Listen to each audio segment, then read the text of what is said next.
desde educadora ou educando. Opa? Pus para gravar, tudo bem? Esqueci desse... Ah, tá, desculpa. Obrigada. Eu repito? Ah, tá. A minha pesquisa é do lúdico e do não terapêutico, a importância dos jogos teatrais e da psicopedagogia teatral, desde educadora ao educando.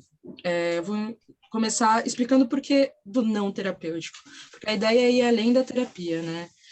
Trazer o teatro, os jogos teatrais, como uma brincadeira que pode auxiliar psico e cognitivamente o aluno e o educador. Quando a minha pesquisa ela é permeada em experimentações, pesquisas e metodologias de Jacob Moreno, da Viola Spolin, do Paulo Freire e do Augusto Boal. Ela traz alguns questionamentos de como o teatro, a educação e a psicopedagogia podem trabalhar em conjunto, né? E como ela pode promover qualidade de vida, qualidade curricular, qualidade emocional de educadores e educandos. Onde as vivências podem ser expostas, discutidas e trabalhadas, e as soluções possam coletivamente ser apresentadas, né? Pensando que o processo educacional é algo complexo e que o trabalho em grupo auxilia na aprendizagem, unir o teatro, a pedagogia e a psicologia é uma experiência completamente rica, né? Porque ela promove a relação ela promove a melhoria da relação do professor-aluno, né? E onde o educador consegue reconhecer, discutir e auxiliar no desenvolvimento inter e intrapessoal do educando, né? A prática teatral também traz ganhos à saúde mental, algo que é comprovado nos estudos de Jacob Moreno, do Augusto Boal e também da Viola Spolin. Porque se a gente for pensar, misturar a psicopedagogia com os jogos teatrais torna esse recurso muito amplo, assim, porque ele vira um mediador artístico, pedagógico e terapêutico, porque ele auxilia muito além da vida acadêmica do educando, ou do educador, né, porque ela identifica, reflete e procura trazer soluções para as dificuldades que são apresentadas no caminho do ano escolar, vamos dizer assim, né. Pensando que o lúdico é de extrema importância no desenvolvimento cognitivo da criança e que o lúdico também é extremamente importante no desenvolvimento emocional do aluno. Pensando que o acompanhamento não precisa necessariamente ser fixo, né, o acompanhamento do psicopedagogo, vamos dizer assim, porque o professor pode agir como um psicopedagogo, ele pode conhecer e reconhecer as dificuldades apresentadas e apoiar no que vai muito além da vida acadêmica, né? Ele pode visualizar as soluções possíveis, trazer essas soluções por meio de psicodrama, arte-terapia, até dos jogos teatrais, porque com essas ações dramáticas, abrindo a parte lúdica, a gente pode vivenciar experiências, reduzir tensões e fazer com que os nossos educandos se expressem, né? Porque a gente considera os jogos teatrais soluções coletivas que são uma preparação que vão muito além da técnica teatral. São brincadeiras que auxiliam na vida, muito além da vida acadêmica, né? Porque se a gente for trazer a visão do Boal, os jogos teatrais, eles procuram desrobotizar e ressignificar o corpo e a mente. Então, a gente pode trazer os jogos para ressignificar ações da vida, ações cotidianas, ações que, alguns traumas até, porque os jogos são diálogos sensoriais, que trazem criatividade, empatia, descoberta, intuição. Então, se a gente for pensar que ensinando se aprende e aprendendo se ensina, esse processo cíclico é de constante criação. A minha pesquisa também ela reflete sobre o papel do professor, principalmente o professor de teatro, né, no ambiente escolar, discutindo e conceitualizando e ampliando o que a gente já tem e pensando em novas formas de trazer o teatro para as outras disciplinas também.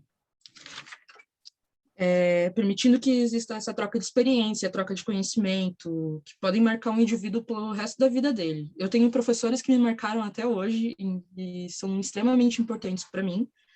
E se a gente for pensar que esse grupo, quanto mais diversificado ele for, melhor, o Boal e a Viola, eles trazem essa ideia de que eu posso ter uma criança, vamos dizer, um aluno de 10 anos e um aluno de 60 na mesma turma, e os dois conseguem trabalhar o jogo da mesma forma, né? Pensando na minha metodologia, né, em decorrência da Covid-19, eu não pude aplicar meu plano de aula que eu tinha desenvolvido, trazendo ideias do Boal, trazendo ideias da Viola Spolin, trazendo ideias do Paulo Freire também, vamos dizer, mesclando todas essas ideias em jogos. Então, eu não consegui aplicar até agora, ainda não consegui aplicar, né? E eu estou fazendo a minha... Opa, deu 5 minutos, né? Eu estou fazendo a minha análise a partir das minhas experiências teatrais, das minhas experiências em escola de teatro, e é isso. Aí, se você tiver trazido uma questão, Bels, para colocar na roda, se quiser colocar ela, e também vou pedir, gente, para vocês escreverem sua questão ali no chat, tá? Então, acabou que eu não trouxe nenhuma questão, assim, mas não sei como falar isso, é mais apresentar para vocês mesmo. Tá bom, obrigada.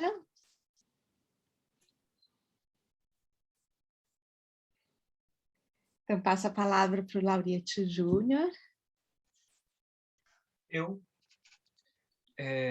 Salve, galera, Laurete Júnior. Acho que primeiro dizer que foi muito bom ouvir a Bels Marques falar, gostei muito, depois a gente conversa aí. Vou ler rapidamente o trecho que eu apresentei para vocês, né, para que tenha um gancho do que eu vou mostrar na sequência. Se chama Território da Impro, tendo como campo de estudo a impro, um recorte específico do improviso teatral, delimitado principalmente pelos entendimentos de Keith Johnston e Viola Spolin, ó, Viola Spolin de novo aí. Pretendo identificar na prática do improviso realizado durante o processo de montagem do meu TCC de grupo, conceitos de princípios e de técnicas desenvolvidas por pesquisadores da impro, como Omar Argentino, Gustavo Miranda, relacionando com a aprendizagem prática que eu tive junto ao grupo Antropofocus. Diante disso, eu vou mostrar 2 minutos de uma improvisação gravada no TCC de grupo e depois vou fazer uma breve análise sobre. Vamos lá, share screen, que o Cipriano ensinou. Não esqueça de ativar o som lá. Embaixo tem o incluir som, tá? Valeu, Esdras, que vai ser o protagonista da minha cena, inclusive, aqui. Eu acho que é aqui, vamos ver. Ok, todo mundo está vendo o Esdras? Beleza, então vamos ouvi-lo também. Ah, ele não fala na cena, desculpa.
O mestre gira o globo, balança a cabeça e diz: o mundo é isso e assim.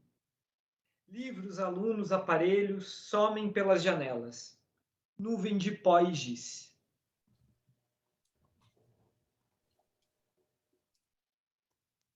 Em la luta de classes, Todas as armas são buenas.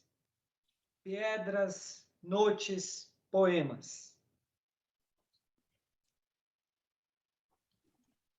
Beleza. Esse trecho de cena foi produzido de forma improvisada no nosso TCC de grupo. Então, eu vou deixar ela passando de fundo, mutado, enquanto eu vou fazendo uma breve análise do que está acontecendo. Isso está mutado, ok. Inicialmente, o Esdras apresenta uma proposição. Ele estabelece, ou seja, ele define como verdade aonde ele está e o que ele está fazendo. A Viola Spolin traz 3 questões que precisam ser respondidas nesse início de cena para que a cena improvisada devidamente se encaminhe, que é aonde ele está, o que ele está fazendo e quem ele é. O Esdras não apresenta uma forte definição relativa a quem ele é, o que nos leva a visualizar o personagem que o Esdras apresenta, algo muito mais próximo de quem o Esdras Ariel realmente é, do que em relação a um personagem fictício. Então, a gente consegue visualizar um homem branco, com uma condição de vida mediana, com um posicionamento político voltado para o fora Bolsonaro.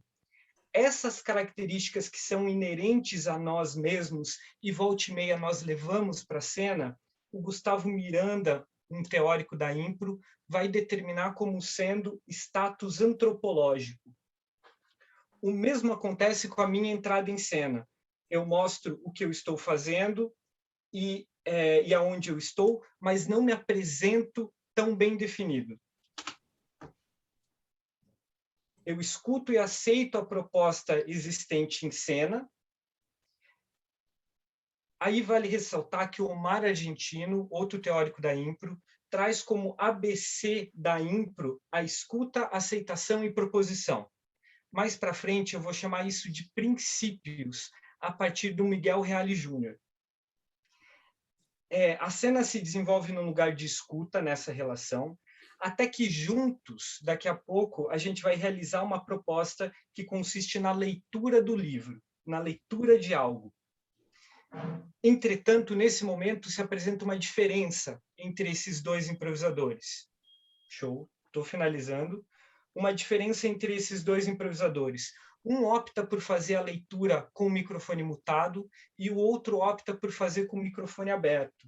Isso estabelece uma diferença de status entre eles, aonde eu que estou com o microfone aberto tenho uma possibilidade maior, uma ferramenta maior de comunicação. Bem como também o Esdras passa a reagir ao meu ritmo e ao meu andamento de fala. Isso me coloca num status maior. O Gustavo Miranda vai chamar isso de status situacional, de quem tem o controle de cena. E, por fim, eu, a partir da leitura do filósofo Baruch de Spinoza, vou chamar isso de status de potência, de quem em cena tem maior potência de agir sobre a cena ou sobre o problema apresentado. Agradeço. Valeu.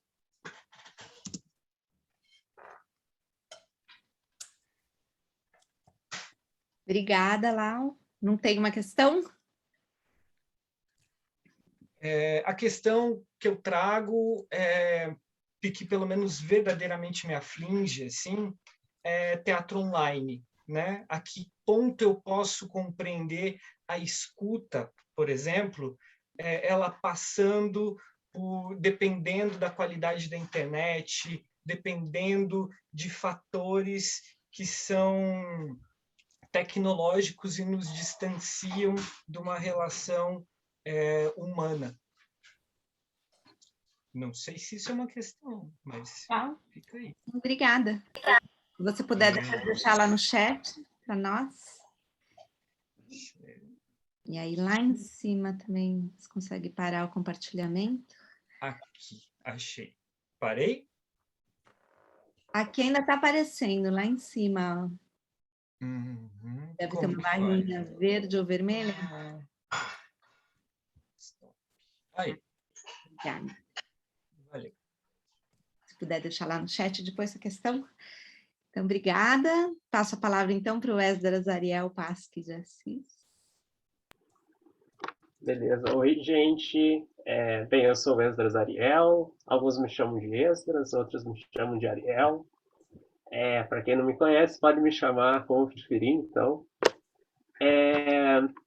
Eu vou ler algo que eu escrevi para falar um pouquinho da pesquisa que eu estou desenvolvendo ali junto com a orientação do Diego Bach. Então vamos lá. Relações entre teatro épico e palhaçaria. Esse é o nome provisório da minha pesquisa. E como o título já diz, se busca associar duas coisas, a palhaçaria e o teatro brechtiano. O meu interesse nesses temas surge do seguinte: a palhaçaria, por já ter investigado essa linguagem em alguns momentos da minha vida, e enxergar muita potencialidade na exploração do ridículo pessoal e na própria percepção que, no fundo, tudo na vida tem o seu ridículo, inclusive esse momento aqui. E, por favor, eu não estou menosprezando nada. Ao contrário, desde o meu ponto de vista, enxergar o ridículo é um elogio, e precisamos abraçar mais o ridículo. E eu me incluo nisso. Nas experiências, investigando o meu palhaço, tá estourando? Tá tudo certo? Tudo certo. Eu vi alguma coisa ali. Estourando um pouquinho o som, Ariel. Se quiser falar um pouquinho mais longe do mic, acho que talvez a gente escute melhor. Tá, beleza. Nas minhas experiências, investigando meu palhaço, me encontrei com uma figura que chamei de Tico. Um nome que ainda tenho dúvida se é o dele mesmo, mas que tem uma gata que se chama Tiquinha.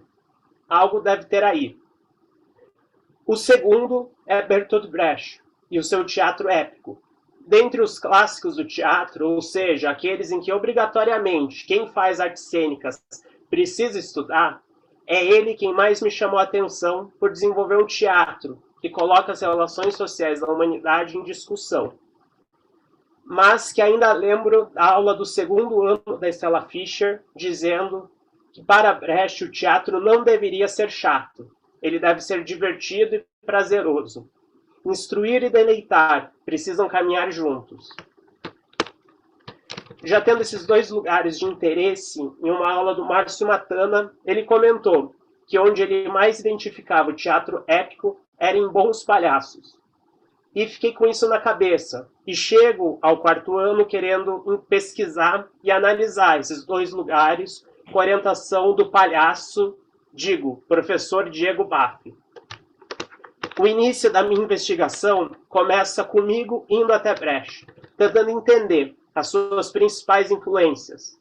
Alguém distante da academia, que teve suas principais influências em manifestações populares, das mais variadas, como o boxe, teatro de rua, manifestações populares em geral, e vindo dos cabarés, um palhaço alemão, o Karl Valentin. Assim, para melhor entendimento dessa relação, uma base importante para essa pesquisa é a dissertação de mestrado da Roseli Battistella, O Jovem Brecht e Karl Valentin, que justamente analisa essa relação entre Brecht e Valentin.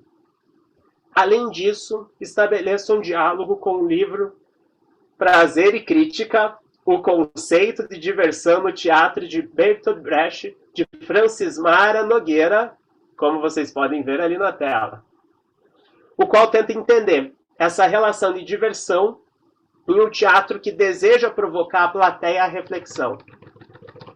Como próximos passos, desejo fazer o inverso, ou seja, me conectar com outros palhaços e, a partir do que fazem e como fazem, identificar quais relações é possível fazer com o teatro Brecht. Uma figura que pretendo investigar é o palhaço espanhol Tortel Poltrona, que começou sua vida artística ainda na ditadura franquista e esteve junto aos anarquistas lutando contra o regime. Inclusive, Poltrona, em uma das suas cenas mais conhecidas, ele pergunta para a plateia se eles desejam ver uma criança sumir na frente dos seus olhos.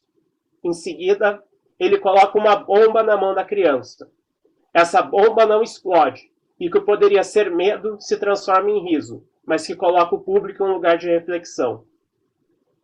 essa figura e talvez outras que fazem algo que vou chamar aqui, para esse momento de militância social e política, que era entender e relacionar com essa produção de Brecht. E é isso. Eu não tenho uma questão específica, mas referências são sempre bem-vindas. Se o que eu falei remeter a alguma figura ou algum movimento, algo assim, sabe, eu vou curtir. É isso. Obrigado.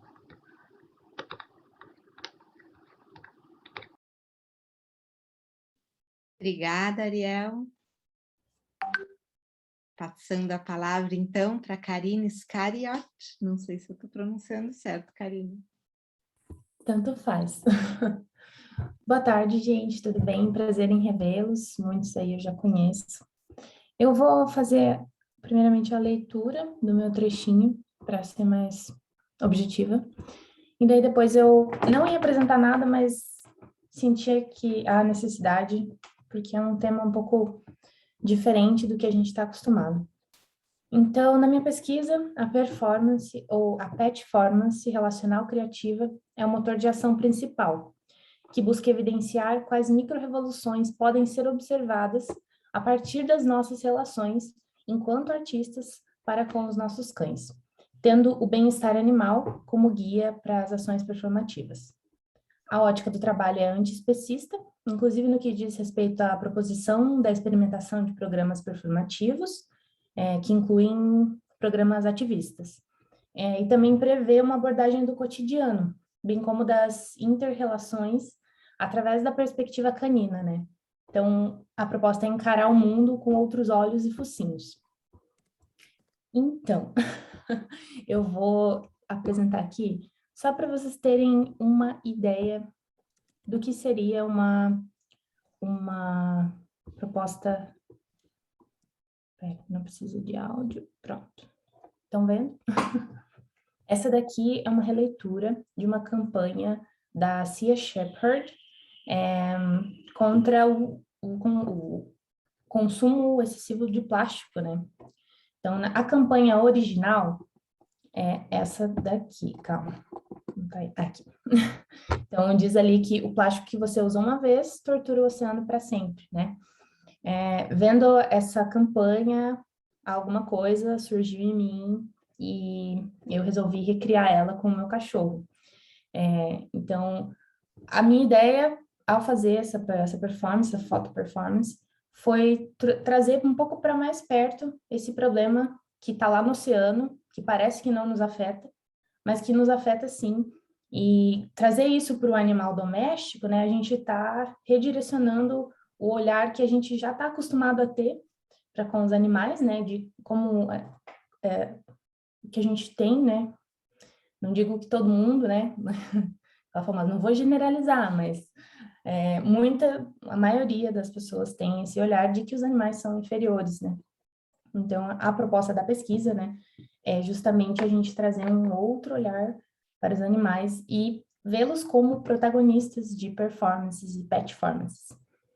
Essa aqui é de um exercício que eu passei para um grupo de pesquisa que eu estava levando, né, de forma remota, e ele é um exercício da Rosa dos Ventos. É basicamente um exercício de corpo junto com o cão, seguido de um mapeamento. Esse mapeamento leva em conta algumas palavras, né? E a pessoa que faz, a artista que faz o mapa vai apontar para que direção ela sente que essa palavra vai mais, né? Tanto no próprio corpo quanto no corpo do animal. Aí, a partir da leitura desses mapas, que foram surgindo questões que existem na relação entre tutor e cão, e entre artista e mundo, e foi muito legal ver alguns resultados, né? Porém, assim, já como... antes... Quanto tempo eu tenho? Um pouquinho? Tá. Só assim, a maioria citou quem é teórico, né, e tal. Eu tô pesquisando mais o trabalho da Tânia Alice, que ela é uma performer do Rio. Ela é franco-brasileira. Ela está há muito tempo nisso e ela que cunhou o termo performance.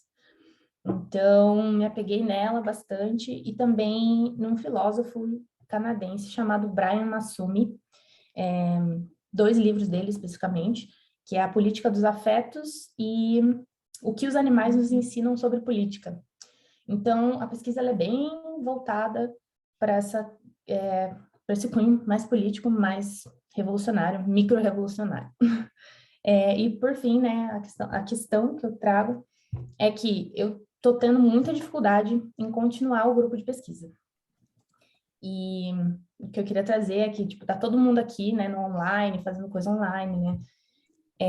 Esses desafios que surgem para a gente na hora de juntar pessoas, mesmo que de forma remota,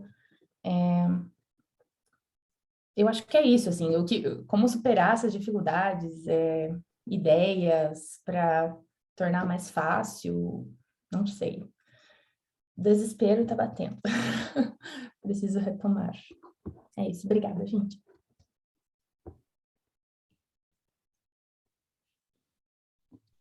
Obrigada, Karina. Passando a palavra, então, para Fernanda. Ai, meu Deus, esses sobrenomes eu não sei. Peia. Ai, Desculpe. tá. Eu vou ler, então, para eu não me perder aqui, que eu tô meio nervosa. O título do trabalho por hora, né? É Édipo, Sugestor, Eu e Ciborguinho, Criações Dialógicas com uma Inteligência Artificial. Eu vou ler, então, o texto. O meu TCC se dá em algumas frentes, chamo elas de Édipo, Sugestor e Ciborguinho. Minha atual investigação é criar junto com uma inteligência artificial. Vou contar meu trajeto até aqui. Comecei uma investigação de escrita em sugestão, que é basicamente produzir textos com um sugestor de palavras do teclado do celular. Como ele usa de palavras anteriormente escritas por mim, é produzido um texto que borra a minha subjetividade entregue até então ao aparelho. Na necessidade de continuar a investigação de textos em sugestão, tentando manusear o conteúdo produzido, não somente trabalhar com a minha subjetividade, separei um celular zerado para alimentar ele com as palavras da tragédia Édipo Rei, figura que traz questões, né, sobre sua identidade, subjetividade. Assim, reescrevo Édipo em sugestão de palavras. Já Ciborguinho é uma inteligência artificial que opera na lógica do espelhamento de quem ela se relaciona, nesse caso eu. E assim também ela vai se fazendo. Nisso também há uma relação com subjetividade, com ser sujeito. Por conta desses textos que eu agora desenvolvia com as sugestões de teclado, achei que essa relação com o Ciborguinho poderia estruturar melhor as relações futuras com dispositivos de celulares na compreensão de suas lógicas. No entanto, os diálogos realizados com ela geraram materiais textuais muito interessantes que buscam meios de relacioná-los com os textos feitos pelo sugestor. Aí, como questão, né, não sei, para apresentar a vocês, trouxe algo que recém me afetou. Umas mensagens que foram escritas com o sugestor do celular de Lourdes Bressanin, mãe da minha cunhada, que morreu tem mais ou menos um mês. Como o celular ficou com as filhas, elas tiveram acesso ao teclado de celular e escolheram algumas palavras do sugestor, formando as seguintes mensagens. Eu sei que você precisa de alguém forte do teu lado, porque não tenho como fazer nada agora. Eu vou dormir agora e fiquei muito feliz com esta mudança. Agradecer ao que eu te dou aqui embaixo e trouxe o Brian também. Sabemos que ele não tem como voltar atrás. Da minha parte, dos meus parabéns, meu amor. O pai me esperava, ele é apaixonado por mim também. Não tem nada a ver da distância entre os anjos, minha princesa. Agora as filhas de tal senhora têm uma ficção da mãe em relação ao pai. E podem continuar essa história conforme quiserem, né? Mantendo o dispositivo vivo e usando o teclado. Aí eu separei um trecho de um cara que eu comecei a ler recentemente, que é o Yuki Rui, sobre diversidade, tecnociência. Ele fala assim: à medida que a inteligência se exterioriza de modo constante para que possa interiorizar seus produtos, Pode acontecer em um dado momento que ocorra uma falha na reintegração da exteriorização, o que leva a inteligência a se sentir ameaçada por seus produtos e a se subordinar a eles. A longo prazo, a inteligência das máquinas substituirá todas as funções quantificáveis da inteligência humana e desafiará a noção de elan vital atribuída à vida orgânica, como já vinha acontecendo no século XX desde a cibernética. Aí eu coloquei aqui também assim, as minúcias caracterizantes de um indivíduo estão armazenadas em um local autossuficiente agora, né? E as manutenções dessa vida não é mais de acesso humano necessariamente. E não podemos matá-la ou ressuscitá-la, enfim, né? Tá lá. Aí eu escrevi uma outra coisinha depois disso também. E aí eu vou ler também. Que é assim. Gostaria de chorar. Não tem nada a ver a distância entre os anjos, minha princesa. Eu fui até lá. E este trabalho está replicando eu. Sou agora escritura e escrevo num ritmo do tempo de surgir a letra previamente apertada do teclado. Sabe aquele efeito visual de replicar? Vida orgânica, teclado, tela, ar, árvore, som de todos os pássaros. Você já viu um pássaro voar e sumir no ar? Você sabe me dizer onde você está? Você sabe me dizer para onde você vai depois da tecnologia? Não tem nada a ver da distância entre os anjos, minha princesa. Princesa, rei, ar, anjo, Deus, ficções, pixels. Quando criança, assistia a televisão de minha avó, antiga. Tinha que sintonizar canais.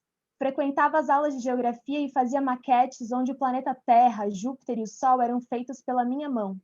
Doía profundamente o coração de uma criança de 9 anos ao saber do universo. Chegava em casa e, de frente para a TV de minha avó, conversava com Deus e Jesus Cristo. E pensava, Deus, quem é seu pai? E pensava muito nisso. No mesmo nível de seriedade que uma criança brinca, eu pensava, quem é teu pai? Qual é o teu país? Tudo bem ser Deus, eu te adoro por isso, mas qual a tua procedência? Nunca deixei de ser amiga dele. Confiei mesmo assim. Mas tal amizade criou uma ferida interna muito grande, uma angústia, a angústia da existência. Aí agora, 2021, a Lourdes morre e o teclado do celular dela diz que não tem nada a ver da distância entre os anjos, minha princesa. É isso.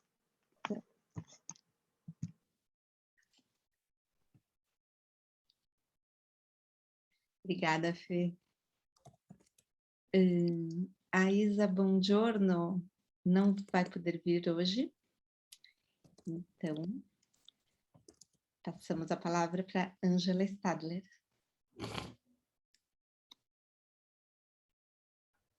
A Karina Scariotti vai ter uma participação especialíssima na minha apresentação. Ela vai compartilhar para mim o Borogodó.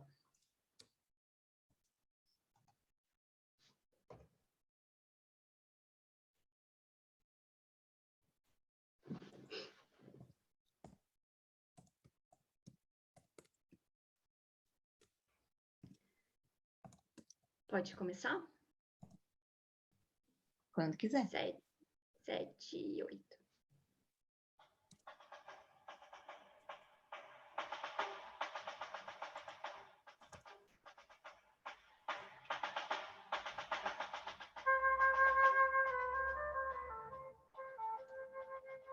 Boa tarde.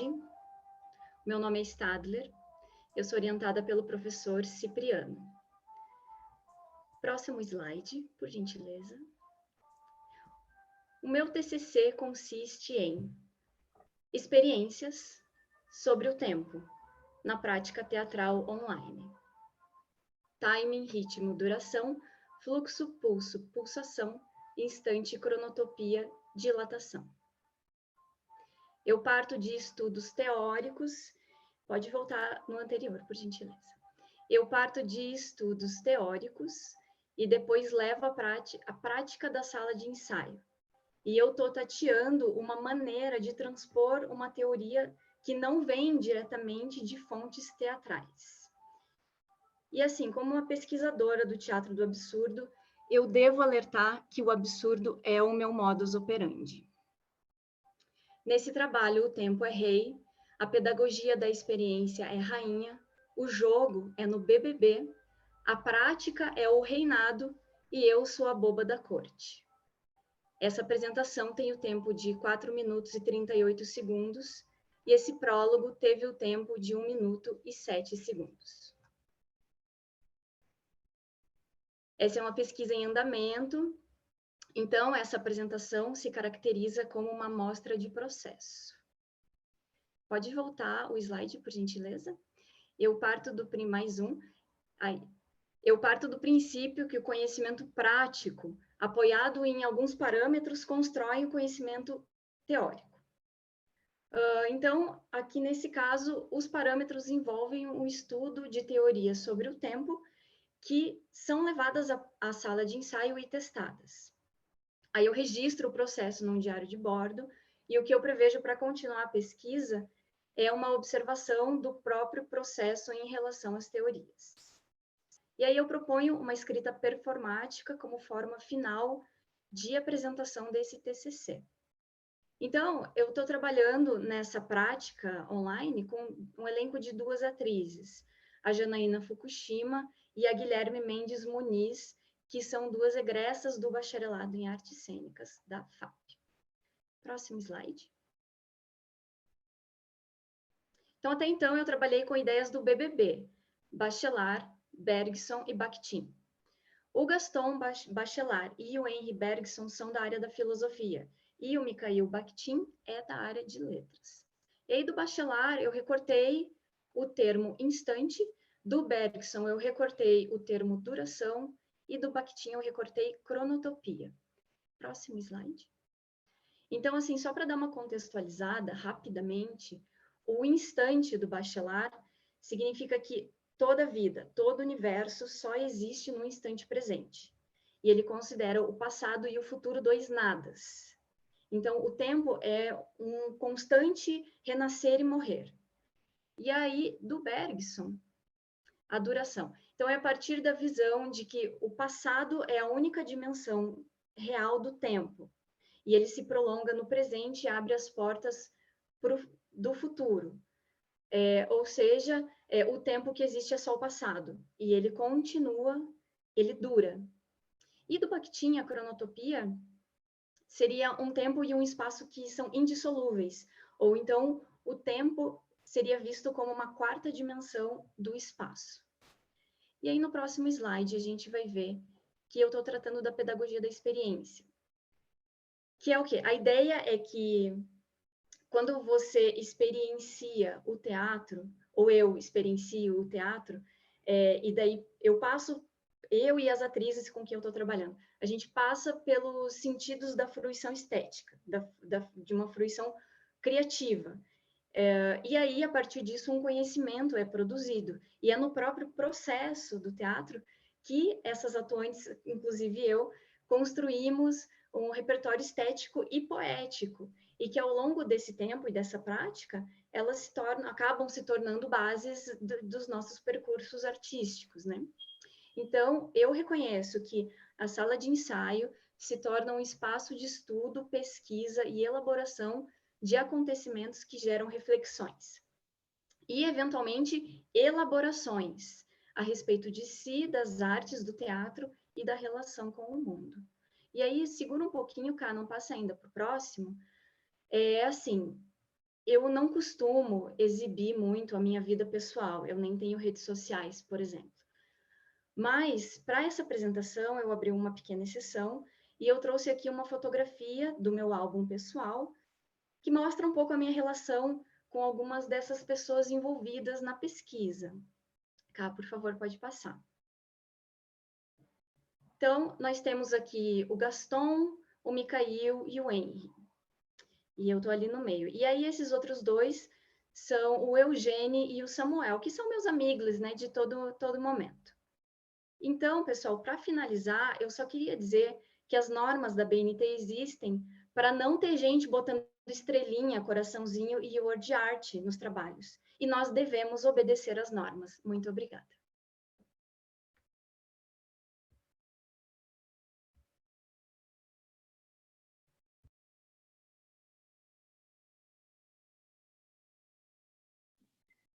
Obrigada, Ângela. Se tiver alguma questão para deixar, se quiser colocar ou colocar no chat depois. Beleza, obrigada. Então, passo a palavra para Carlos Becker. Então, vamos lá. Boa tarde a todos. Eu também escrevi uma coisinha aqui e eu pretendo lê-la.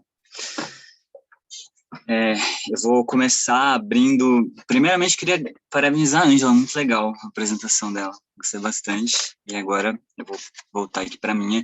Eu vou começar abrindo com um trecho da dramaturgia do Stabat Mater, da Janaína Leite, que é um espetáculo que ela faz em conjunto com a mãe dela. Abre aspas. Eu estou fazendo o caminho de volta a uma espécie de origem, onde tudo começou. Refazendo, na verdade, porque de tempos em tempos, essa origem é um lugar para onde eu preciso voltar.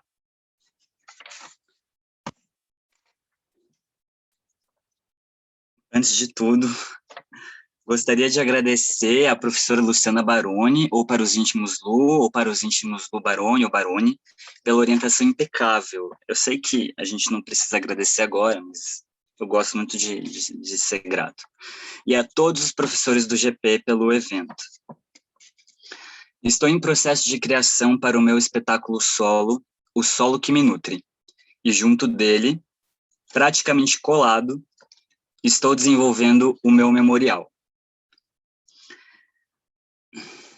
A minha pesquisa traz um resgate de memórias pessoais com os meus pais Doroti e Donatílio, já falecidos, por meio de fotos, cartas, vídeos e lembranças que ficam marcadas para uma vida.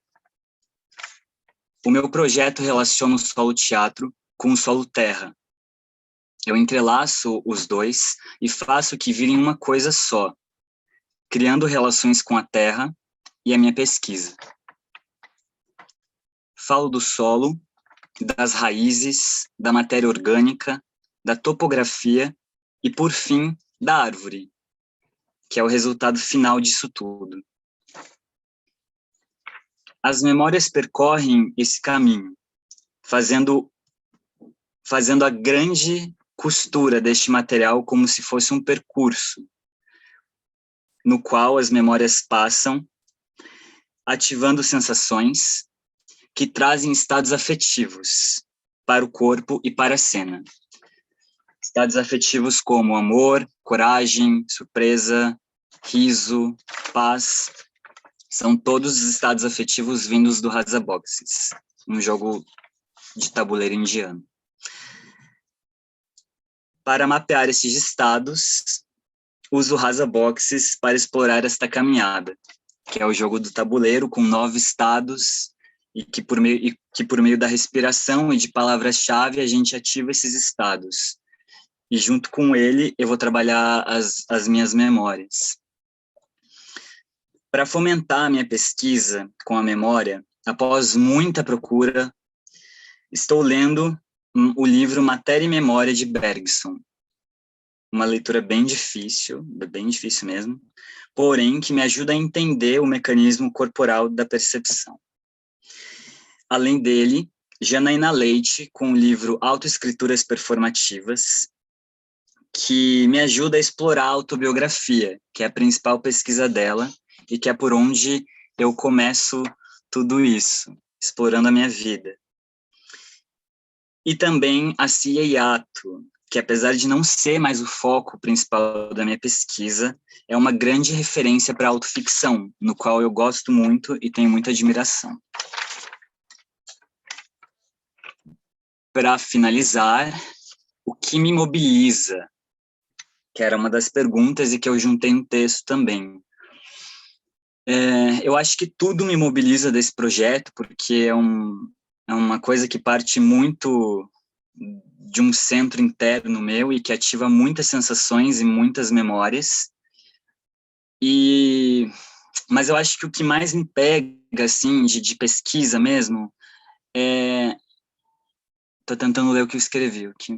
É a questão do percurso afetivo que a memória causa. Isso me chama muito atenção, porque toda memória te causa uma sensação, te causa um estado afetivo, assim. E é interessante saber mapear esses estados e por qual percurso ele passa. E está sendo um desafio interessante de se entender e de se autoconhecer, né? Mas no mais é isso, gente. É isso. Muito obrigado pela escuta.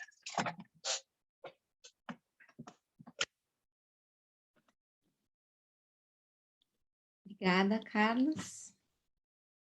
Agora acho que eu passo a palavra para a Valquíria Preza, pode falar errado, e para o Diego Monucci Souza, que vão ter 10 minutos juntos. Boa tarde, gente. Então, eu sou a Valquíria, sou membro da equipe Fearless, assim como o Diego.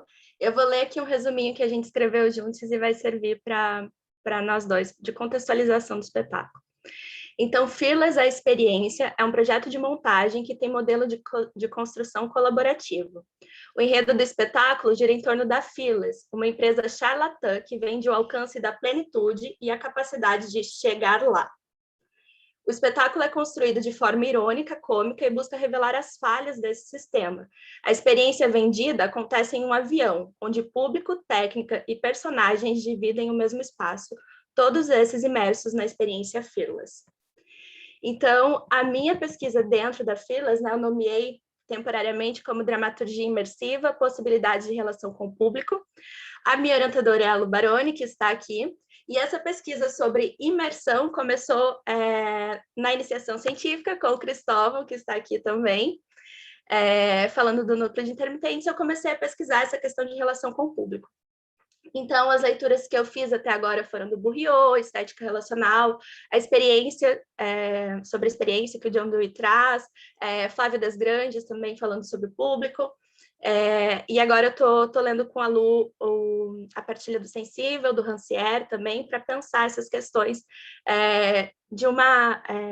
de imersão que eu proponho, a obra aberta de Humberto Eco também.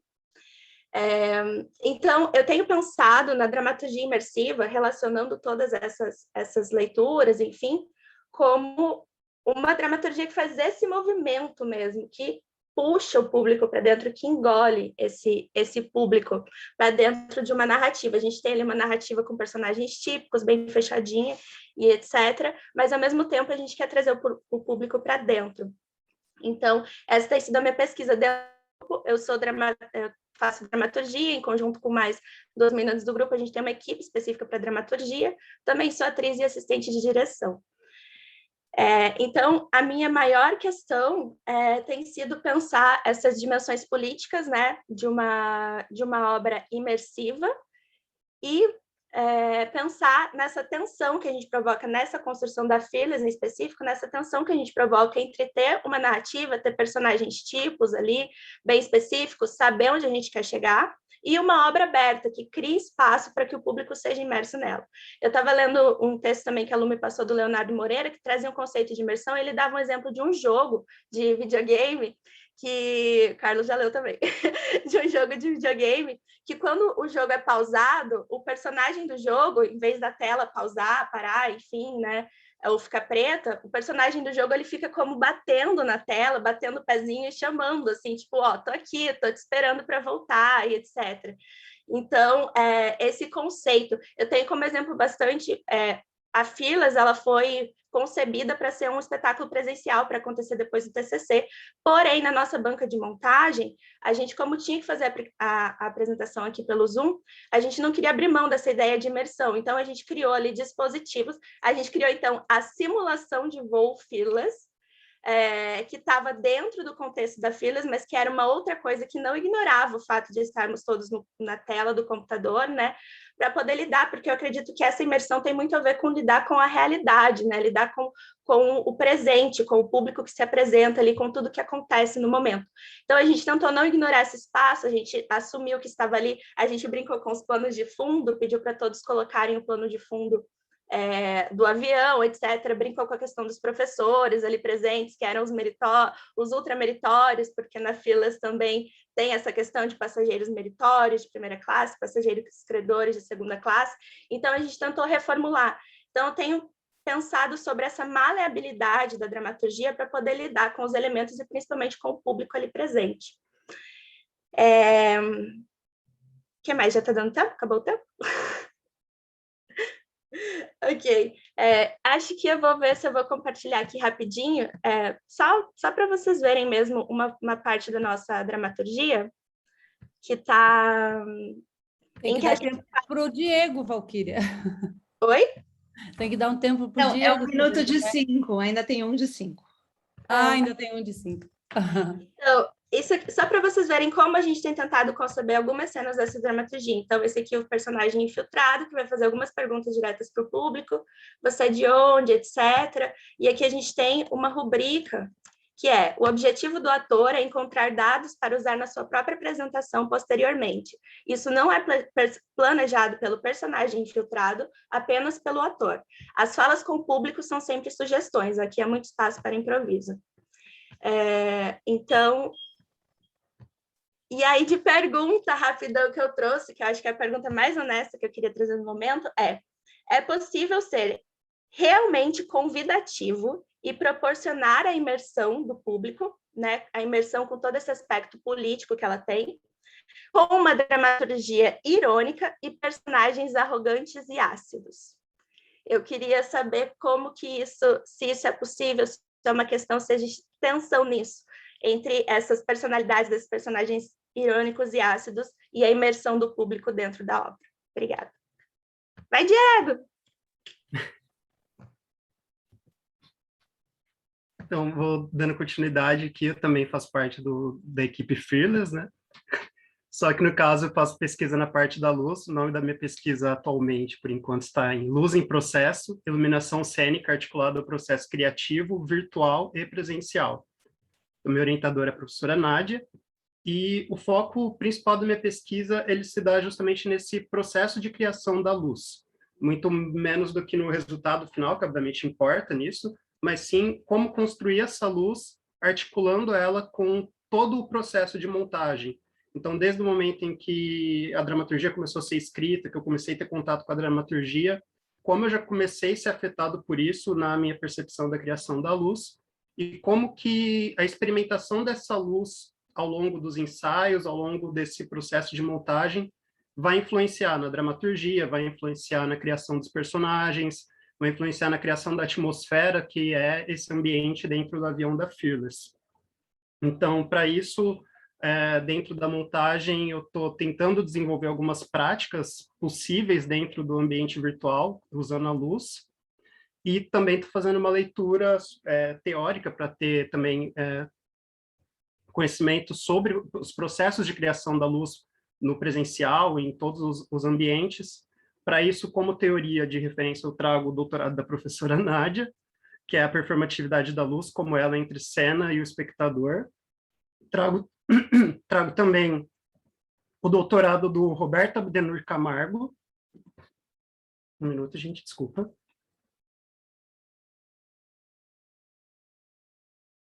A voz falhando. Do Roberto Abdenur Camargo, que é Luz e Cena, Processos de Comunicação Coevolutivos, e também um texto que foi a professora Luciana que passou para a gente no 3º ano, que é O Gesto Inacabado, Processo de Criação Artística, da Cecília Almeida Salles, que ela traz essa questão de relação entre os momentos, né? Que fala que uma obra de arte ela é formada a partir da agregação de ideias diferentes, que vão sendo construídas e destruídas, né? Que a gente vai abrindo mão e vai propondo ao longo de todo um processo criativo. E muitas vezes a luz, até por uma questão de logística, mesmo no presencial, a gente acaba só podendo experimentar ela quase que no dia da montagem, né? A gente está ali já montando tudo e aí vai... O bom é que a luz, no momento da montagem, você consegue mexer e experimentar. Mas eu queria saber como seria poder experimentar isso desde o início, né? Poder usar essa luz para afetar a criação e ela sendo afetada por essa criação também. Então, dentro da Fearless, o que eu estou tentando fazer no momento é utilizar os equipamentos e o espaço que cada um tem. Então, eu pedi para o elenco me mandar o que eles tinham que produzia luz de tudo, assim, desde uma janela até uma lanterna. Então, a gente fez algumas experiências com ausência e presença de luz, que foi o que deu inicialmente para criar. Então, como uma cena ela pode se dar com a luz, ou como ela pode se dar com a ausência da luz, e como cada um percebia essa relação. E agora eu estou tentando, né, está sendo enviado para cada um do elenco alguns quadrinhos que eu fiz com papel celofane, para poder tentar experimentar um pouco de cor, né? Não é o melhor equipamento possível, mas dentro do ambiente que a gente tem, dentro da possibilidade de criar. Então, como a cor, né? Como essa luz, trazendo uma cor diferente para as cenas, ela pode se relacionar. E também me coloco algumas vezes no papel de estar experimentando com o elenco alguns jogos, né? Então, alguns processos de percepção do espaço, de percepção corporal mesmo, para também isso me afetar como iluminador, que futuramente a gente pretende também que o técnico ali, na hora que eu estiver operando a luz, né, eu esteja em cena junto com o elenco. Então, também é importante ter esse lugar. Eu acho que seria mais isso. Também uma boa parte é como observador, né, podendo observar ali e fazendo anotação de como o que está sendo proposto nos jogos de improviso, nas ações, nas cenas, nas leituras, isso me afeta e me faz pensar a luz naqueles momentos. E como questão, eu trago algo que até eu estava numa palestra do Beto Bruel na semana passada, que perguntaram para ele, que é sobre essa criação da luz no ambiente remoto, né? Então, eu fiz mais uma forma geral, assim, um pouco, até como o Lauriti tinha comentado no início, né? Uma forma de pensar o teatro online. E aí eu coloquei assim como pergunta, né? Como construir um ambiente comum, levando em consideração as diferenças de espaços e tecnologias que cada um possui, e como construir uma luz que possa ser experimentada por todos, inclusive pelo público. Que uma ideia é que futuramente a gente faça experimentações com o público nesse ambiente virtual, que é o que tem disponível. Então, como conseguir afetar o público com uma luz que ele só vai estar vendo através de uma tela? Como trazer essa integração? Acho que é isso.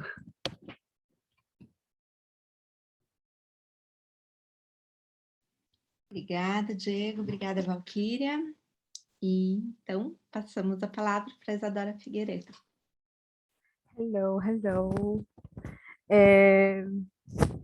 Eu acho que, não sei, né, ia terminar com uma questão, mas eu acho que foram questões que moveram começar a pesquisar o que eu decidi pesquisar, assim. E primeiro, eu acho que quando começou a pandemia, assim, e eu me peguei me perguntando o que me interessava no teatro, o que era possível ainda continuar fazendo, assim, né? E como perdi um pouco contato com fazer teatro, assim, e a gente estava mais em contato com matérias teóricas, enfim, eu me aproximei muito mais da minha prática de colagem, né? Lidar com as imagens foi uma coisa natural, assim, né? Muito mais fácil. Foi uma maneira de exercitar algo que eu queria poder fazer no teatro, assim.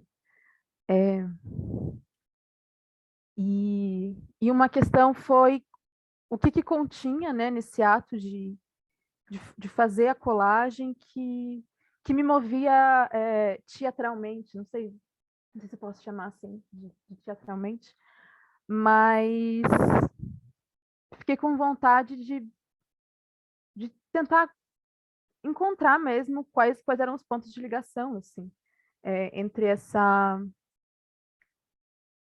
duas vontades, né, de trabalhar com imagem, de trabalhar com recorte e trabalhar com teatro, né, com corpo. E aí eu comecei a olhar para esse gesto que contém, né, tipo, para olhar nessa ação que tem dentro do ato da colagem, que não é o produto final, mas que precede essa representação final, assim, e tenho olhado para essa ação mesmo, assim, como uma maneira de unir as duas coisas. O que eu posso dizer mais?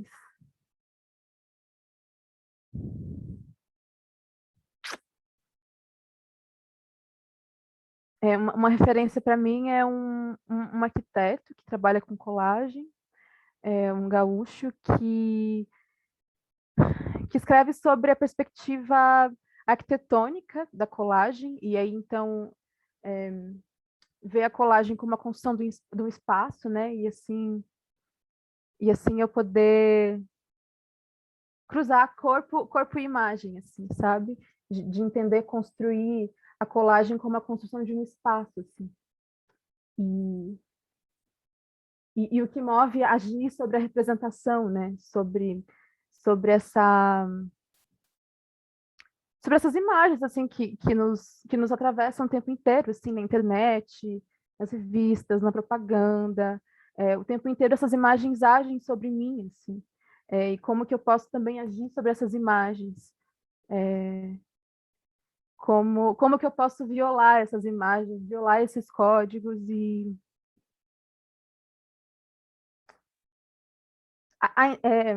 não de um jeito, não do jeito absurdo, né? Assim, não de um jeito figurativo, assim, absurdista, mas como encontrar o dado real, assim, na representação. Mas eu digo isso porque estou trabalhando com impressão fotográfica, né? Eu estou trabalhando com colagem no sentido de recortar imagens figurativas, né? Representações, material fotográfico mesmo, assim. Sei, acho que é isso.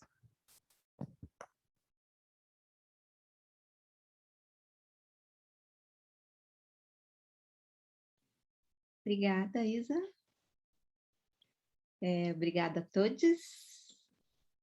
E parabéns pelos trabalhos e apresentações. E aí a ideia agora é a gente abrir para poder conversar sobre estas questões que foram colocadas ou outras que tenham surgido aí, né, enquanto a gente estava escutando. Não sei se alguém já quer, né, se colocar, ou se a gente repassa as questões.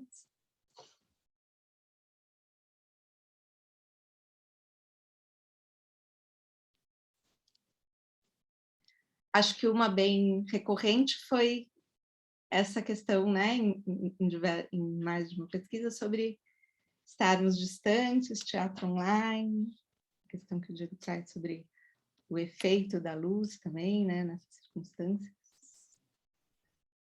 Eu queria fazer uma sugestão para a Isadora. A minha filha acabou de defender o TCC dela, que chama Você Não Tem Carta Branca. É um site, www.vocênãotemcartabranca.com. E toda a estrutura do site foi feita em cima de colagens. Então, foi um trabalho super intenso na questão da colagem. Aí eu vi você falando e lembrei desse trabalho. Dá uma olhadinha lá.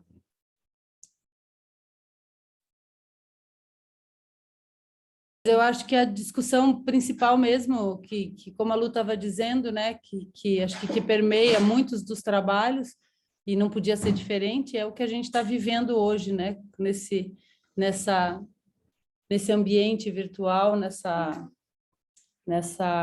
realidade virtual. A gente falou tanto em realidade virtual há uns anos atrás, sem nem saber o que isso poderia significar um dia nas nossas vidas, né? Mas é isso, é essa realidade virtual que a gente está vivendo. Acho que isso atravessa um pouco todos os trabalhos e não poderia ser diferente. E eu acho que são dois fatores, só concluindo, Francisco, acho que são dois fatores muito correlatos, assim, é a realidade virtual que a gente vive e a preocupação de como afetar, de como chegar ao espectador nesta realidade virtual. Acho que mais do que a própria realidade virtual em si, eu acho que o que mais permeia todos os trabalhos é essa preocupação de como chegar no espectador, na espectadora, através dessa tela. Fiquei pensando nisso, Nádia, assim, vieram 3 questões na cabeça e talvez eu fale 2 ou 4, como sempre. Talvez eu esqueça ou extrapole. Mas uma é o fato de que muita coisa vai ficar desse momento, talvez a gente nem retorne, talvez daqui a 50 anos alguém retorne porque a gente está vivendo muito intensamente esse momento, e quando ele acabar, se ele acabar, acho que a gente vai sair muito intensamente desse momento, né? Isso é uma questão. A outra questão é que, no conjunto das pesquisas apresentadas aqui hoje, eu vejo não uma preocupação, mas uma imersão muito grande em teatro mesmo, meio que na contramão da situação que a gente vive. E isso é muito legal, porque talvez a gente não esteja conseguindo falar agora, acessar agora talvez as pessoas, mas a gente está conseguindo... Tem uma palavra específica para isso que me fugiu, assim, mas a gente está aninhando, a gente está construindo subterraneamente outros modos de relação com o espectador. Porque a gente agora está tão obrigado a ficar focado em fazer, e parece que esse espectador ainda é uma ausência, né? Isso, acho ótimo isso. Que me parece que a gente vai descobrir coisas muito legais no momento em que a gente estiver naquela outra situação, que a gente chama de presencialidade. Mas o que mais me chamou a atenção é que todos os trabalhos são muito aprofundadamente de teatro, né? Se a gente pensar em teatro, todos são muito aprofundadamente em teatro. Ficou uma questão para mim, e ficou como questão mesmo, tá, gente? Não vou nem fazer uma... que eu achei muito interessante, muito, muito, muito interessante, e eu queria aproveitar só para poder pensar junto, não agora, mas deixar como sugestão de uma conversa. O Lauretti falou da relação entre status e potência no Spinoza. E aí eu fiquei com essa pergunta na cabeça, não tenho resposta para ela agora, porque eu achei muito legal essa correlação. Eu me pergunto se a relação com status não é com poder ao invés de potência. Que potência é potência de agir e ser agido. Me parece que potência está mais dentro do quadro geral do jogo, da improvisação. A improvisação só existe se nós nos permitimos agir e ser agidos, afetar e sermos afetados. E eu acho que o status, de alguma forma... Não acho. Fiquei me perguntando, acho que é melhor assim. Porque eu achei muito legal essa levantada de bola que você deu aí. Fiquei me perguntando se o status não teria mais a ver com poder, no sentido de que há um certo exercício de ocupação de espaço, ocupação de desequilíbrio não vou conseguir pensar, mas quando eu penso no jogo do status mesmo, né, que é a balança, não aquele jogo de vai e vem, assim, esqueci o nome. Mas eu fiquei pensando nisso. Eu acho que é uma questão muito legal, foi de todas, foi a que mais me pegou, até porque fala do Spinoza. E eu acho uma questão muito legal, Lauretti, muito, muito boa. Acho que dá pano para manga aí. Continuar.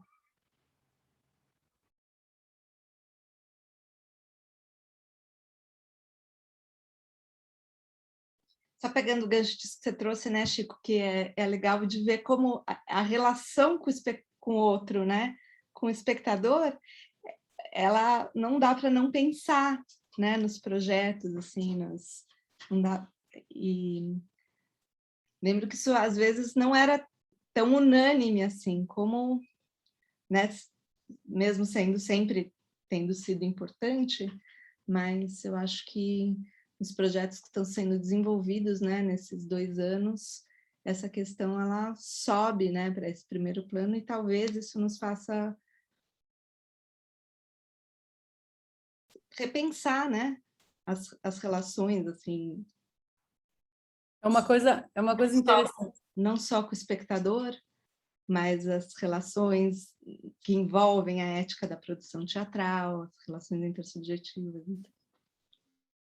É uma coisa super interessante, Lu, porque era muito comum nas aulas de iluminação eu fazer esse apelo aos alunos, às alunas, no sentido de pensem no ponto de vista do espectador, vamos olhar pelo ponto de vista do espectador, vamos tentar ver o que você quer que seja visto dessa cena, como você vai trabalhar a luz pensando... Então, era uma coisa quase que forçada, você tinha que puxar isso, né, dos estudantes, porque era sempre aquela coisa muito centrada no palco, muito centrada na experiência do ator, a experiência do diretor, a experiência, né? Quando você falava em experiência, em criação teatral, era sempre muito centrada dentro do palco, no que acontecia dentro do palco, e você precisava ficar puxando para fora. E é muito paradoxal, porque agora que a gente está fechado num ambiente, a gente se preocupa mais com quem está fora desse ambiente. Mas estou pensando que também, talvez, porque nós também tenhamos sido colocados fora do enquadramento, né? Se a gente pensar o teatro como a caixa cênica, né? A gente está se olhando de fora do enquadramento, né? Então, de certa maneira, eu compartilho com vocês isso de perceber essa preocupação quase unânime aí com o outro, mas eu vejo isso mais como desejo, eu vejo isso mais como intenção, porque o que eu percebo é, em alguns casos, um violento mergulho intrasubjetivo. Isso é um dado que, assim, eu achei poético, por um lado, mas, assim, também... E aí uma outra... E talvez por isso, eu não sei, como os trabalhos eles estão contaminados pela vida. E tanto no que tem aí, usando né, a potência, né, então essa virtude, né, como também pelo oposto disso, né? Então, você tem o encantamento como uma possibilidade, mas você tem, eu não sei, me desculpem talvez essa nota aqui, mas existe uma tragicidade que eu acho, eu não sei, talvez inconsciente, talvez de subestrutura muito forte. Eu achei isso, por outro lado, muito belo.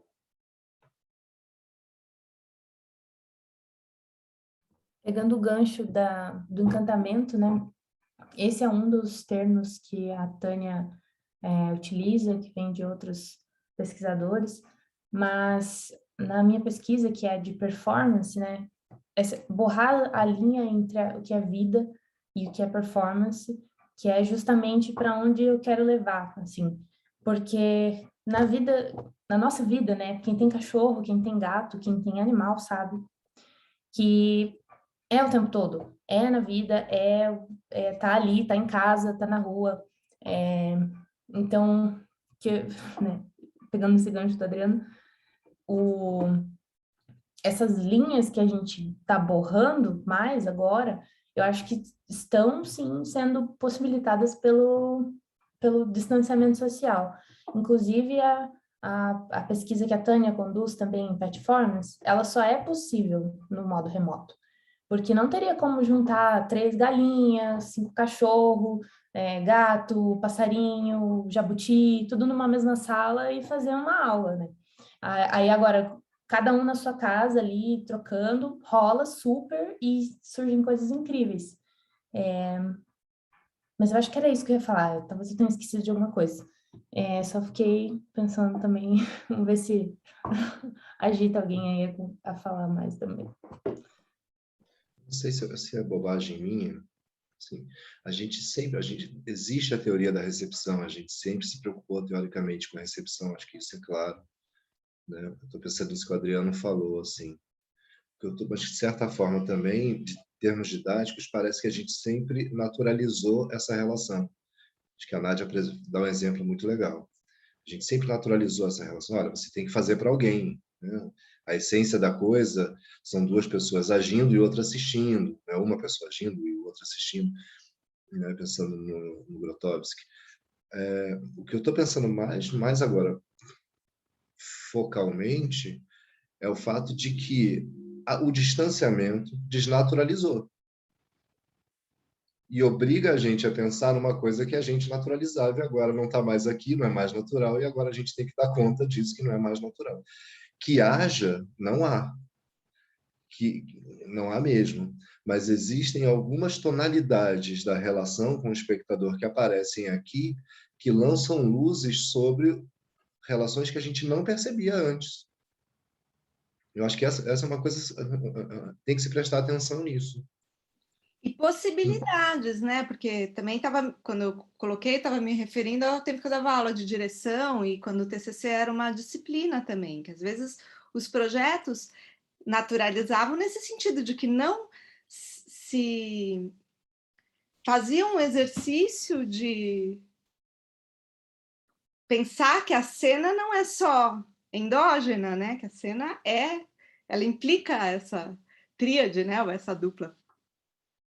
Então, nesse sentido. Eu acho que tem uma coisa assim, era uma coisa naturalizada, algo tipo, sempre houve a clássica máxima de que o teatro não existe sem o público, o teatro efetivamente só acontece com o público, é na relação com o público que o teatro acontece. Então, isso tudo existia como máxima, como teoria, como background. Mas no momento da criação teatral, o que eu sentia é que a coisa ficava mais contida, mais endógena, e se pensava mais no jogo entre os performers, entre os atores, entre os envolvidos, do que efetivamente, no momento da criação, essa preocupação com o público. E aí eu acho que é nesse ponto que a coisa se inverteu assim, um pouco, que hoje você não cria sem pensar nesse público, ou menos, digamos assim, em quem está assistindo, em quem está vendo, em como afeta, principalmente isso, eu acho. Eu acho que não é tanto pensar em quem está assistindo e que existe alguém assistindo, né? Que você está fazendo para alguém e que isso só vai se efetivar quando esse alguém estiver assistindo. Mas eu acho que hoje, com essa questão do virtual, há uma preocupação de como chegar lá. Eu acho que criou-se uma barreira, que é a tela, e aí há essa preocupação em transpor essa barreira, que não havia antes, não havia barreira, né? Você tinha os atores no palco, o público na plateia, e não havia barreira, não havia nada que impedisse essa relação, ou que dificultasse essa relação. E aí agora há uma barreira, há algo a ser transposto, né? Que é a barreira da tela. Então, eu acho que intensificou, evidenciou essa preocupação de como chegar nesse espectador. Até como ferramenta mesmo, né? Antes era uma questão assim, mais da encenação, da maneira como você ia fazer para que afetasse o espectador. Hoje é mais instrumental mesmo, né? Tipo, como eu chego lá? Acho que é o Laurietti, depois o Cristóvão. Só queria pensar que não é só instrumental, assim, mas é desejante. É desejante mesmo. Acho que eu queria só lembrar essa palavra. Laurietti. Beleza, vou ser bem sucinto, creio eu. Eu acho que tipo acho que não tem esse interesse tão específico em conseguir se relacionar com a plateia. Eu acho que existe um interesse prévio a isso, ou talvez maior do que isso, que é o desenvolvimento das próprias relações. Eu acho que o Chico trouxe isso. E que tange também a nossa relação dentro de cena, porque tem muitos exercícios teatrais que faria quanto preparação e quanto até dispositivo de estímulo de criação de cena, que você atribuía com o olhar, ou então que você apontava. Agora aqui, ó, eu estou apontando para o Francisco. Agora aqui eu estou apontando para o Carlos. Agora aqui eu estou apontando para o Cristóvão. Tipo, a própria relação dentro de cena, ela também precisa ser, não sei se é desenvolvida ou redescoberta ou algum outro termo assim, mas não tange só a relação, o ator e o público, tange as relações de forma geral ou algo nesse sentido. Câmbio. Eu fiquei pensando em algumas palavras que permearam essa partilha de pesquisas, né? A experiência, a presença, o público, e fiquei pensando que o público ele é para a gente agora uma evocação, né? Porque antes nós considerávamos o público, ele estava ali, ele estaria de qualquer modo ali. ainda que houvesse um lugar de ver e ser visto, um lugar para ver e para ser visto, né? Essa fronteira presente aí. E dessa vez e agora o público ele está presente nos nossos projetos, nas nossas prospecções, mas nós não sabemos como o público estará na presencialidade. E aí, de novo, eu penso no público como uma evocação. A gente está considerando essa presença, mas nós estamos talvez ressignificando essas relações, essa relação com o público, na experiência que a gente pretende construir quando isso for possível, né? E isso talvez modifique toda a nossa perspectiva.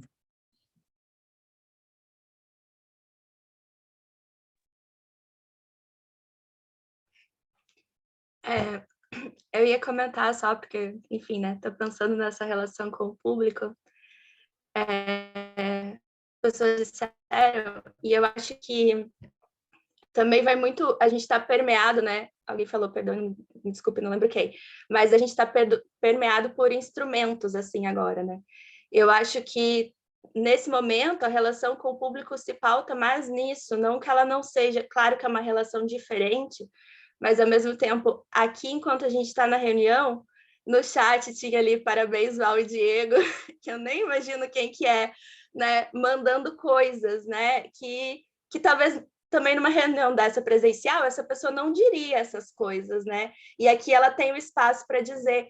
Então, eu acho que com o público também muito isso acontece, porque a gente tem, também tem um lugar de liberdade, né?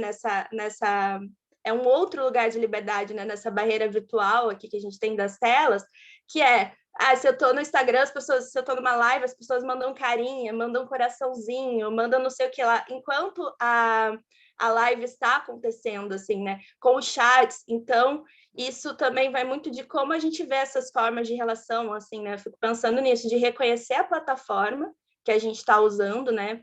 Que é uma plataforma artística, né? É como se fosse o palco. Eu vou escolher a Arena ou a Italiano. Agora eu tenho que escolher é Zoom ou é Instagram, né?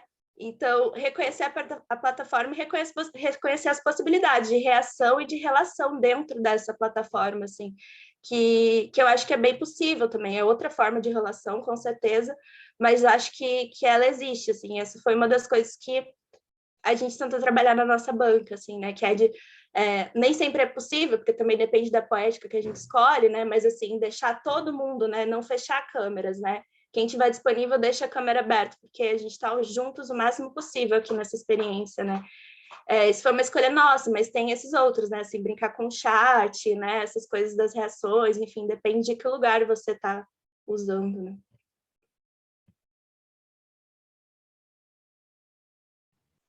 Uma coisa legal que você falou, Valquíria, eu queria realmente pensar nisso também muito. Parece bobagem, tá? Não ri da minha cara, não. Mas essa relação entre duas plataformas não é a mesma escolha entre palco italiano e arena. Seria mais a escolha entre dois palcos italianos ou dois arenas do que especificamente gênero separado. Mas isso que você falou para mim é muito legal, porque assim, eu jamais pensei nessa relação a partir dessa correlação.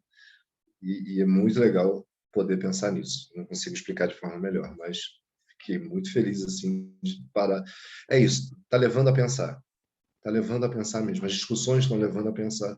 Isso é o mais importante. As práticas estão levando a pensar, né? Tipo, quando você começa a fazer e que a coisa acontece, você diz, por que eu estou fazendo isso? Como que eu estou fazendo isso? Pera, mas onde é que... Eu acho que tem um pouco do que você estava falando, Francisco, como é que é a palavra que você usou? Da naturalização do que a gente fazia, né? O teatro, parece que todo mundo já sabia como fazer, e daí você ia lá e havia um certo conforto, digamos assim, de tudo que a gente conhecia. E aí houve uma subversão total, enfim, uma implosão aí de tudo que a gente sabia, e a gente começou a tatear num universo onde a gente não sabe nada. E eu acho que é isso. Aí isso leva, essa prática leva à reflexão.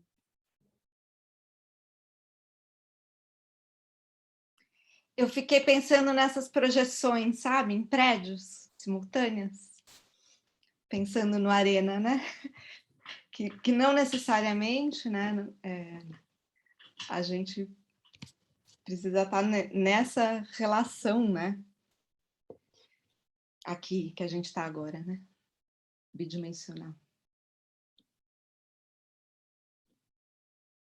E aí, estava aqui com a questão da Fer, né? Essa coisa do orgânico, do elan vital, e pensando nela junto com a questão que o Diego traz, né? Como afetar, ainda através da luz, né? Eu fiquei super curiosa, assim, né? Por essa experiência que vocês fizeram sobre pensar a cena sem a luz, né? As relações da cena sem a luz. E interessante isso, porque sem a luz para quem está fazendo, né? Como foi isso? Talvez vocês pudessem contar um pouco se isso foi proposto para quem estava não fazendo, se tinha pessoas assistindo, né? Porque são ambientes com luminosidades diferentes, né?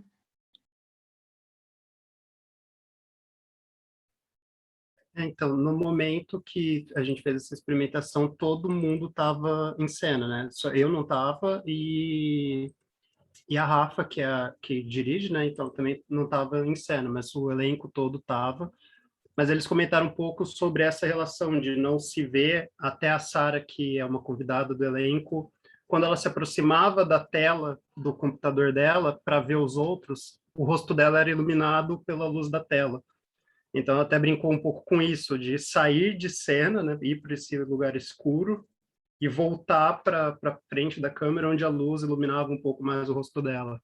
Teve gente que sentiu que cabia mais, né, que foi uma cena de um momento de turbulência, então que o escuro dava mais essa sensação de desespero, de não estar vendo o outro, de não estar vendo o espaço, né? Então, no momento de uma turbulência mesmo, tá tudo um caos, tá a luz apagando, acendendo. Então teve essas questões. A gente não tinha um público, né? Então assim, o público era o próprio elenco que estava ali junto participando.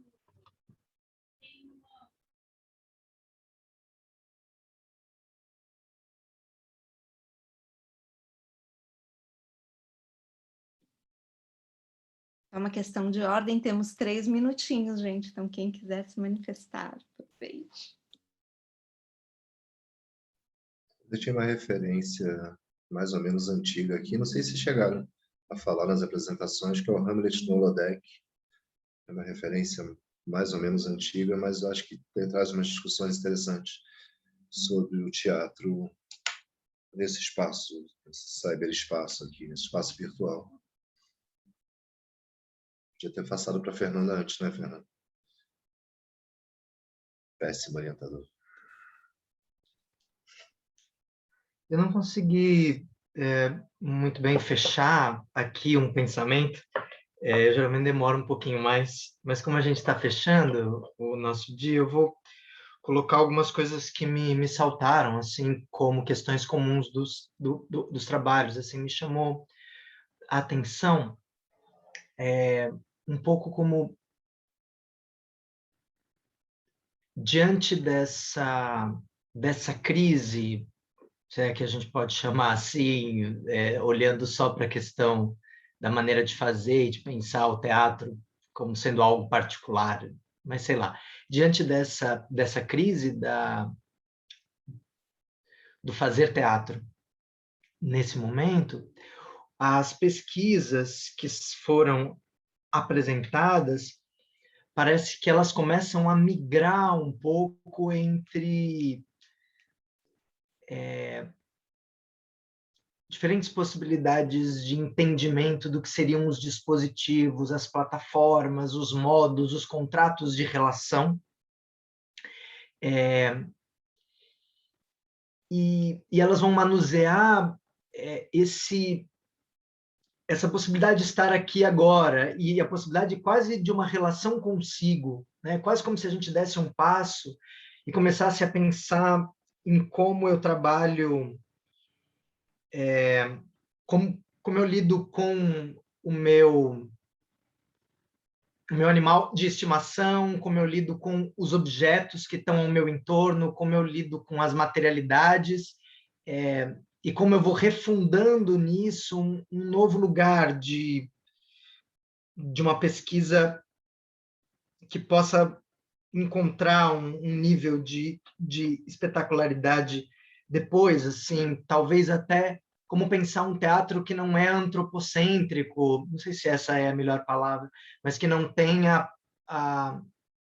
o corpo humano na presencialidade como centro dessa relação. Então, parece que para que a gente possa mudar para isso, as pesquisas um pouco elas vieram falar de uma migração para esses outros lugares assim que também nos habitam nesse momento, assim, outros temas, outras perspectivas de conhecimento e tal. É isso, e tem algumas perguntas que vocês fizeram que eu rascunhei umas respostas, mas aí talvez eu entre em contato diretamente com vocês depois para falar um pouquinho sobre.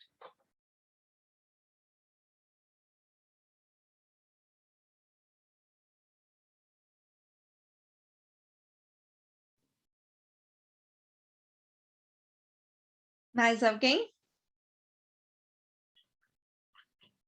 Chico tem um recado ali para você, ó, no chat. A Val está falando sobre a questão do espaço. Então, gente, obrigada a todo mundo, parabéns. E muito legal também que a gente tenha se juntado, né? Pesquisas da licenciatura com o bacharelado. Tão legal ver também como tem autores em comum, né? Então, também façam aí suas pontes, né? Aproveitem esse espaço para criar outros, né? Esse encontro para criar outros espaços. Acho que esse também é o convite, assim, né? Da pesquisa e do grupo, que sugere outras coisas para além das que já estão aqui.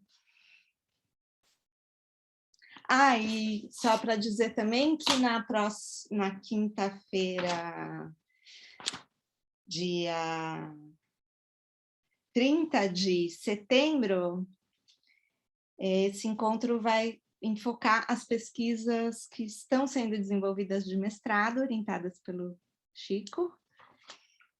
E na dia setembro, outubro, 28 de outubro, a gente vai ter o compartilhamento das pesquisas do Cris, do Diego e do Adriano, do professor Cristóvão, do professor Diego, do professor Adriano. E no dia 25 de novembro, as pesquisas da Nádia, do Chico e da Lu, da professora Nádia, do professor Francisco e da Luciana. Então, estejam convidados. Infelizmente, a gente está neste horário, mas quem não tiver outra atividade está convidadíssimo. Eu acho que em nome do meu orientando, do Diego, e acho que em nome de todos, assim, ressaltar a importância desses espaços, né, desses espaços de compartilhamento, de apresentação, como é importante a gente, né, todos que fazem pesquisa e TCC, mestrado, doutorado e tudo, como é importante esses momentos em que você coloca em palavras aquilo que você está imerso ali, só você e os livros e tal. Então, o fato de poder preparar uma apresentação, fazer uma apresentação e tentar sintetizar aquilo que você tá pesquisando, argumentar sobre aquilo que você está pesquisando, como é importante isso. Então, assim, queria ressaltar, eu ia dizer agradecer ao GT, mas como eu faço parte do GT, fica parecendo meio uma autogratidão aí, mas não, não é o caso. Então, mas é realmente de ressaltar a importância de ter esse tipo de espaço e da gente poder estimular os orientandos a prepararem, a argumentarem, e como isso impulsiona até a própria orientação, né? Quando você surgem questões, tipo, mas como eu vou falar disso, por quê e tal. Então, eu acho que é isso. Muito bom tê-las aqui, e ouvi-los e ouvi-las. Faço minhas as palavras da professora Nádia. Muito obrigado, professor Francisco. Menos aquela parte que você fala de alto, alguma coisa, porque eu me elogio muito e está tranquilo. Me agradeço. Eu vou pôr aqui no Zoom, nessas reações, o beijinho no ombro, assim, vou ver se eu acho. Valeu, gente. Parabéns. Até as próximas. Beijos. Até a próxima. Seja gente. linda Tchau, as tchau. pesquisas. Beijo. Ótimo Tchau, correr tchau. essas pesquisas. Beijo, Tchau, gente. Valeu aí. Obrigadão Valeu. Tchau, pela Cris. evento. Saudade, Beijo. Cristóvão. Tchau, gente. Beijos. Boa Tchau, tchau. semana. Tchau, Adriano. Tchau, galera.